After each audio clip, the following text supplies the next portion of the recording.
안녕하세요. 이 선생님의 비즈니스 한국어 수업 시간입니다. 오늘은 여러분들과 함께 결혼과 관련된 단어, 문장, 그리고 대화문까지 한번 배워보도록 하겠습니다. 회사를 다니다 보면 다른 직원들이 결혼을 하는 경우가 많죠. 또 본인이 결혼을 하게 되는 경우도 있고요. 그럴 때 결혼과 관련된 단어, 문장을 알고 있으면 여러분들이 대화를 하기에 훨씬 편하겠죠? 그래서 결혼과 관련된 단어 7가지, 또 문장 5가지를 한번 배워보도록 하겠습니다.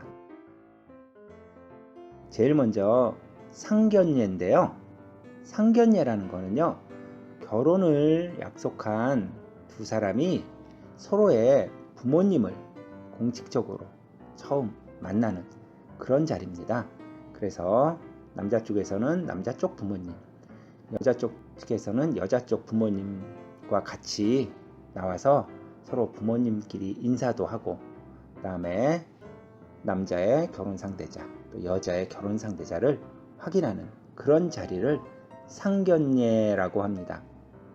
우리가 쓸 때는 상견례라고 쓰지만요, 발음할 때는 그냥 상견례로 발음을 합니다. 그래서 상견례 배웠고요. 다음은 혼수. 결혼을 할 때 항상 혼수라는 말을 많이 하는 건데요, 결혼을 할 때 드는 여러 가지 물건, 돈, 이런 것들을 다 합쳐서 혼수라고 합니다. 보통 혼수라고 하면 결혼을 해서 살게 되는 집에 필요한 여러 가지 가구, 가전제품, 이러한 것들을 혼수라고 보통 합니다. 다음은 청첩장인데요. 청첩장은 결혼할 때 다른 사람들, 많은 사람들을 초대하죠. 그런 때 초대장이라고 생각하면 돼요.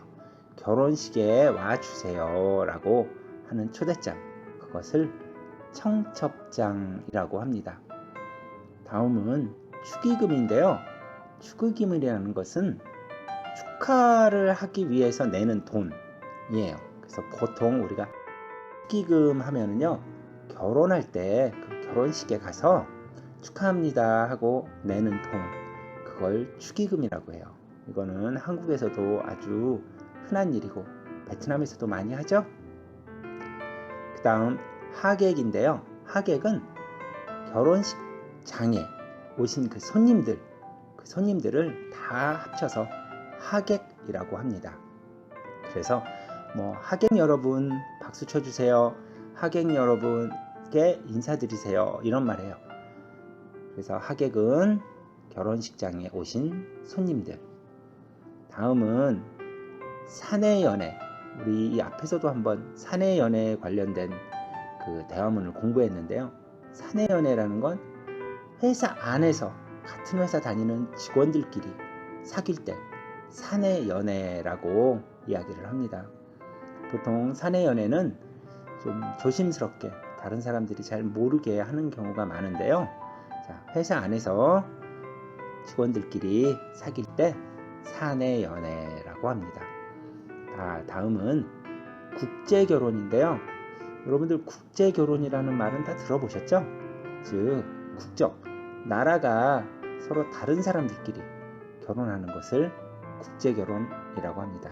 예를 들어 베트남 사람과 한국 사람, 아니면 베트남 사람과 미국 사람, 이럴 수도 있고요. 한국 사람과 미국 사람, 이럴 수도 있겠네요. 그래서 서로 국적이, 나라가 다른 사람들끼리 결혼하는 것을 국제결혼이라고 합니다. 자, 혼인과 관련된 단어 7가지 배워보았습니다. 자, 우리가 앞에서 단어 7가지 배워보았죠? 자, 다음은 그 단어들을 어떻게 문장에서 사용하는지 문장을 한번 공부해 볼까요? 제일 먼저, 기태씨는 상견례를 할 장소를 찾고 있다. 양가 부모님이 처음 인사하는 자리라서 분위기가 좋아야 한다. 자, 기태씨가 자, 사귀고 있는 여자의 부모님과 자기 부모님을 처음으로 만나게 하는 상견례를 할 장소를 찾고 있다 그랬어요. 보통 상견례는 가족들끼리 만나서 인사를 하는 자리이기 때문에요. 보통 조금 고급스럽고 좀 조용한 곳에서 하게 돼요. 왜냐하면 붐비는 식당 같은 곳에서 하게 되면 너무 주위에 사람들이 시끄럽고 이래서 이야기를 하기가 쉽지 않거든요. 그래서 보통 조용하고 조금 분위기도 고급스럽고 이러한 곳에서 상견례를 합니다. 기태 씨는 상견례를 할 장소를 찾고 있다. 양가 부모님이 처음 인사하는 자리라서 분위기가 좋아야 한다.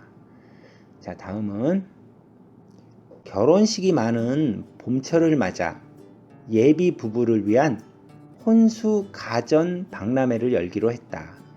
자, 한국에서는요, 보통 봄이나 가을에 결혼식을 많이 해요. 물론 여름이나 겨울에도 결혼식을 하지만 특히 봄이나 가을에는 날씨가 좋아서 춥지도 덥지도 않으니까 그래서 봄철과 가을철에 결혼을 많이 해요. 그래서 그때 예비 부부들은 혼수, 혼인에 필요한 여러 가지 물건들이 있다고 했죠. 그러니까 그 혼수들을 쉽게 구매할 수 있도록 혼수 가전 박람회, 그래서 혼수에 관련된 여러 가지 가전제품을 모아놓고 전시하고 설명하는 그런 것을 혼수 가전 박람회라고 그래요. 그걸 열기로 했다, 이런 말입니다. 결혼식이 많은 봄철을 맞아 예비부부를 위한 혼수가전 박람회를 열기로 했다. 자, 다음은 결혼식 한 달 전에 사무실 사람들에게 청첩장을 돌렸다. 자, 청첩장은요, 보통 약 한 달 정도 전에는 사무실 사람들에게 드립니다. 왜냐하면 그날 혹시 다른 약속이 있을 수도 있고 하기 때문에요. 미리 청첩장을 줘서 이날 우리가 결혼을 합니다. 그러니까 그때 꼭 와주십시오, 이렇게 이야기를 합니다. 결혼식 한 달 전에 사무실 사람들에게 청첩장을 돌렸다. 자, 다음은 우리는 축의금 봉투에 결혼을 축하한다는 문구를 적었다. 베트남에서도 결혼식에 가면 여러분들이 축의금을 내죠. 그리고 축의금은 보통 봉투에 넣는데 한국에서는 보통 그 앞에 축결혼, 결혼을 축하합니다, 이런 식의 문구를 적어 넣어요. 우리는 축의금 봉투에 결혼을 축하한다는 문구를 적었다. 다음은 신부가 입장할 때 모든 하객들이 일어나 박수를 치며 신부를 바라보았다.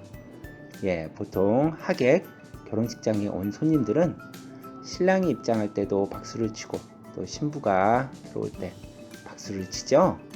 그럴 때 우리가 하객이라는 단어를 쓰게 되죠. 신부가 입장할 때 모든 하객들이 일어나 박수를 치며 신부를 바라보았다. 자, 여러분, 우리 오늘 결혼과 관련된 단어와 문장을 공부했습니다. 정확하게 어떤 뜻인지 잘 이해하시고 여러분이 필요할 때 제대로 한번 사용해 보도록 하세요. 자, 다음은 결혼과 관련된 대화문을 공부해 보도록 하겠는데요. 이번 대화문은요, 기태 씨가 결혼 소식을 알리고 청첩장을 드리는 그러한 내용입니다. 어떻게 대화가 시작되는지 한번 볼까요? 자, 김영미 부장입니다. 김영미 부장님께서 먼저 이야기하네요. 기태씨, 영업팀에는 어쩐 일이세요? 자, 우리 영업팀에 보통 자주 안 오는데 여기 무슨 일로 오셨나요? 이런 거죠. 기태씨, 영업팀에는 어쩐 일이세요? 자, 박기태씨가 대답을 합니다. 인사드릴 일이 있어서 왔습니다. 부장님, 저 장가갑니다. 자, 여기 저 장가갑니다 라고 했는데요, 남자는 장가갑니다 라고 이야기하고요, 여자는 시집가다 이렇게 표현을 합니다.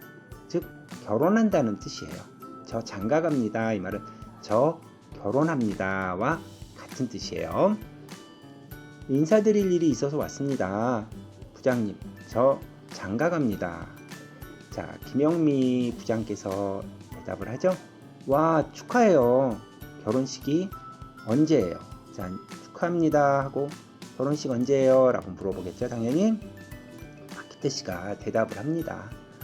다음 달 21일입니다. 이거 청첩장입니다. 바쁘시더라도 오셔서 축하해 주시면 감사하겠습니다. 자, 다음 달 20일이라고 이야기하죠. 그 다음에 청첩장을 드리는 겁니다. 다음 달 20일입니다. 이거 청첩장입니다. 바쁘시더라도 오셔서 축하해 주시면 감사하겠습니다. 자, 어떤 자리에 초대할 때는 바쁘시더라도 와주시면 감사하겠습니다 라는 표현을 합니다. 자, 다음 김영미 씨가 또 이야기해요. 정말 좋은 소식이네요. 기태 씨처럼 눈이 높은 사람이 반한 신부는 누군가요? 자, 우리 앞에서 눈이 높다 라는 표현 배웠었죠?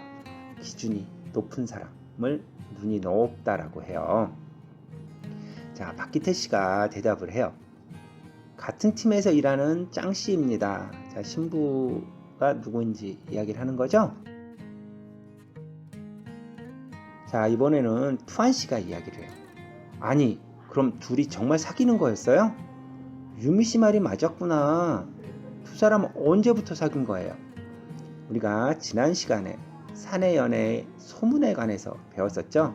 그때 유미 씨가 투한 씨에게 박기태 씨와 짱 씨가 사귀는 것 같다라고 하는 대화문 배웠었죠? 그때 투한 씨는 믿지 않았어요. 그러니까 지금 놀랐겠죠. 아니, 그럼 둘이 정말 사귀는 거였어요? 유미 씨 말이 맞았구나. 두 사람 언제부터 사귄 거예요? 자, 박기태 씨가 대답을 해요. 사실 제가 짱 씨한테 첫눈에 반해서 꽤 오랫동안 짝사랑을 해왔어요. 그러다가 1년 전에 짱 씨가 활동하는 동호회에 가입하면서 자연스럽게 가까워지고 사귀게 되었어요. 자, 짱 씨한테 첫눈에 반해서 처음에 보자마자 좋아지게 되었다. 이럴 때 첫눈에 반하다라는 표현 우리 배웠죠? 그래서 오랫동안 짝사랑, 혼자서만 좋아하는 거 짝사랑이라고 하죠. 그래서 이 사람이 짱 씨가 있는 아마 춤 동호회겠죠. 거기에 들어가서 자연스럽게 만날 수 있는 기회를 만들었다고 하네요. 사실 제가 짱 씨한테 첫눈에 반해서 꽤 오랫동안 짝사랑을 해왔어요. 그러다가 1년 전에 짱 씨가 활동하는 동호회에 가입하면서 자연스럽게 가까워지고 사귀게 되었어요. 투한 씨가 또 묻네요. 그런데 왜 비밀로 했어요? 사내 연애는 보통 공개적으로 하는 경우가 많진 않아요. 그래도 투한 씨는 궁금했겠죠? 그런데 왜 비밀로 했어요? 자, 박기태 씨가 설명합니다. 사내 연애라서 조심스러웠거든요. 게다가 국제결혼이라서 양가의 반대가 좀 있었어요. 하지만 지금은 모두 저희를 인정하고 축복해 주십니다. 자, 사내 연애는 아무래도 보통 소문 잘 안 내고 조심스럽게 해요. 거기다 이 두 사람은 한국 남자 또 베트남 여자 직원 이렇게 둘이 결혼을 하는 국제 결혼이라서 양가의 반대, 양쪽 집안, 그러니까 남자 쪽 여자 쪽에서 모두 반대가 조금 있었다 이런 말이에요. 양가의 반대라는 건 양쪽 집, 남자 쪽 집, 여자 쪽 집을 다 합쳐서 양가라고 해요. 그래서 반대가 있었는데 지금은 모두들 축하해준다 그런 내용이에요. 사내 연애라서 조심스러웠거든요. 게다가 국제결혼이라서 양가의 반대가 좀 있었어요. 하지만 지금은 모두 저희를 인정하고 축복해 주십니다. 자, 김영미 부장도 이제 한마디 하네요. 그랬군요. 어렵게 결혼하는 만큼 더 행복하게 잘 사실 거예요. 축하합니다. 자, 양가의 반대가 있었지만 이제 결혼하니까 앞으로 더더욱 재밌게 잘 사세요 이런 말이죠. 그리고 축하합니다 라는 말을 합니다. 그랬군요. 어렵게 결혼하는 만큼 더 행복하게 잘 사실 거예요. 축하합니다. 자, 박희태 씨가 대답하죠. 고맙습니다. 자, 우리 여러분들도 회사를 다니다 혹시 결혼을 하게 되고 다른 직원들에게 청첩장을 돌리게 된다면 이런 식으로 잘 하실 수 있으시죠? 자, 여러분 지금까지 이 선생님의 비즈니스 한국어 수업 시간이었습니다. 여태까지 이 선생님의 비즈니스 한국어 수업을 들어주셔서 정말 감사하고요. 비즈니스 한국어는 여기까지 하고요. 다음에는 더 새로운 컨텐츠, 더 새로운 내용, 다른 내용을 가지고 한국어 공부를 해보도록 하겠습니다. 여러분 오늘도 행복한 하루 되시고 다음 시간에 만나요. 감사합니다.